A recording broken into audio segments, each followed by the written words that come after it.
یہ 70 کی دہائی کی بات ہے۔ شام کے وقت کراچی کے سول ہسپتال سے ایک ایمبولینس سندھ کے شہر سانگڑ کے لیے روانہ ہوئی۔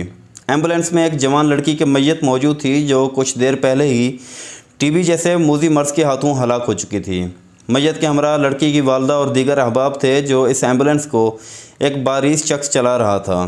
ایمبولینس میں سوگ کا ماحول تھا، جبکہ میت اور لواحقین کی دیکھ بھال کے لیے ایک نوجوان نرس بھی ایمبولینس میں موجود تھی۔ فوت ہونے والی لڑکی کی بوڑھی والدہ میت کے ہمراہ سراپا غم بنی بیٹھی تھی۔ کراچی شہر سے نکل کر یہ ایمبولینس اپنے راستے پر رواں دواں تھی۔ شہر کے بعد شہر اور گاؤں کے بعد گاؤں گزرتے چلے گئے۔ جیسے ہی ایمبولینس سانگڑ شہر کی حدود میں ایک سنسان راستے پر پہنچی تو چند افراد نے ایمبولینس کو رکنے کا اشارہ کیا۔ ایمبولینس کو روکنے والے یہ دراز قد افراد گھوڑوں پر سوار تھے اور انہوں نے سفید رنگ کی پگڑیاں سروں پر باندھ رکھی تھیں۔ یہ ڈاکو تھے جن کا ارادہ اس ایمبولینس میں سوار لوگوں کو لوٹنے کا تھا۔ ڈاکوؤں کے ساتھ کچھ دیر بات چیت ہونے کے بعد ہلاک ہونے والی لڑکی کی ضعیف العمرہ والدہ ایمبولینس سے اتریں اور انہوں نے سندھی زبان میں ڈاکوؤں کو بتایا کہ ان کی جوان لڑکی ٹی بی کے باعث وفات پا چکی ہے اور گاڑی میں اس کی میت ہے۔ خاتون نے ڈاکوؤں کو مزید یہ بھی بتایا کہ اس ایمبولینس کو چلانے والا شخص کوئی عام شخص نہیں بلکہ عبدالستار ایدھی ہیں۔ یہ سننا تھا کہ ڈاکو گھوڑوں سے اتر آئے۔ ایمبولینس کے ڈرائیور کو بغور اوپر سے نیچے اس انداز میں دیکھا جیسے وہ بزرگ خاتون کے قول کی تصدیق کرنا چاہتے ہوں۔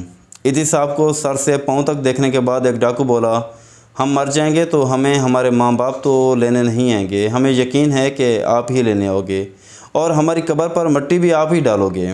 یہ کہہ کر ڈاکو نے ایدھی صاحب کا ہاتھ چوما اور اپنی جیب سے ایدھی فاؤنڈیشن کے لیے 100 روپے چندہ دیا اور ایمبولینس کو عزت و احترام کے ساتھ وہاں سے رخصت کر دیا۔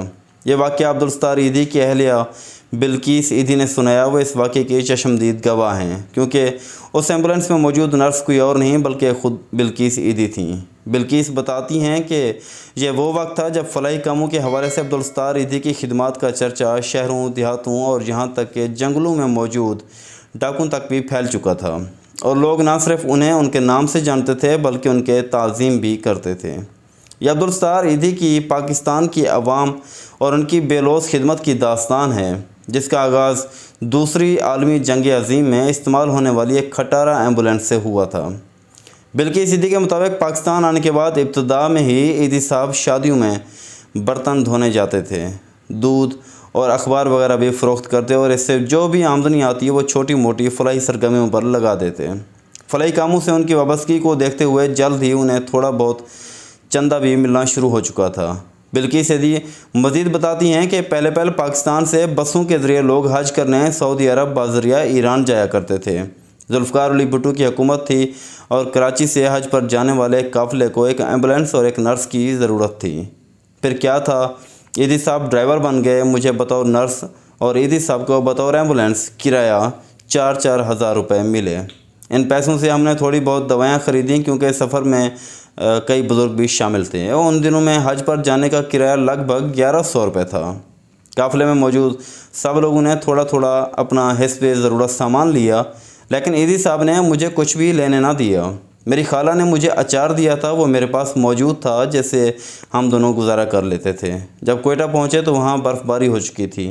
ایدھی صاحب نے مجھے اس رقم سے کپڑے بھی لینے نہ دیے، صرف 2-3 سادہ سے جوڑے جو سردی کی شدت کو برداشت کرنے کے لیے انتہائی ناکافی تھے۔ ہم لنڈا بازار گئے، وہاں سے ہم نے پتلون اور ٹوپی وغیرہ خریدیں اور ایران کی جانب سفر شروع ہوا۔ پرانی ایمبولینس زیادہ دیر ساتھ نہ دے سکی اور ایران میں برف باری کی وجہ سے خراب ہو چکی تھی۔ وہاں سے ہم نے اس ابتدائی ایمبولینس میں ایک نیا انجن بھی ڈلوایا۔ بلقیس ایدھی کے مطابق ابتدا میں ایدھی صاحب کے پاس بس ایک ہی ایمبولینس تھی، لیکن بعد میں ان کی لگن اور جنون بڑھتا چلا گیا اور لوگوں نے مدد کی اور کچھ عرصے میں یہ تعداد دن بدن بڑھتی چلی گئی۔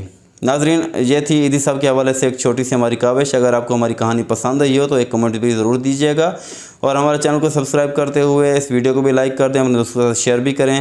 ملتے ہیں انشاءاللہ ایک نئی ویڈیو کے ساتھ۔ اپنا خیال رکھیے گا، اپنے آس پاس لوگوں کا، اپنے اس چینل کا بھی۔ اللہ حافظ۔